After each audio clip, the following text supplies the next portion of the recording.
আসসালামু আলাইকুম ভিউয়ার্স, আপনারা দেখতে পাচ্ছেন এটি একটি স্যামসাংয়ের ওয়াশিং মেশিন, 5 কিলো একটা ওয়াশিং মেশিন।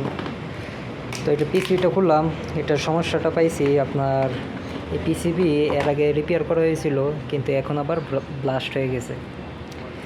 এর আগে রিপেয়ার করা হয়েছিল, তো যেগুলা একবার রিপেয়ার করা হয় দ্বিতীয়বার যেগুলা সমস্যা হয় তো ওইটা আবার রিপেয়ার করলে হয় না, সর্বোচ্চ 1 সপ্তাহ চলে, তারপর আবার সমস্যা হয়।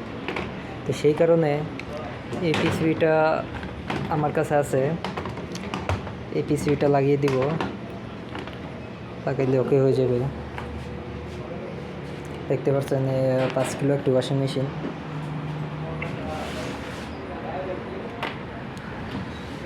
দেখতে পাচ্ছেন এটা হচ্ছে আপনার ডিসি তৈরি করে পিসিবির জন্য। এখানে 220 ঢুকে, তারপর এখান থেকে 12 ভোল্ট সাপ্লাই দেয় এখানে পিসিবির জন্য। পিসিবি রানিং করার জন্য 12 ভোল্ট এখান থেকে সাপ্লাই হয়।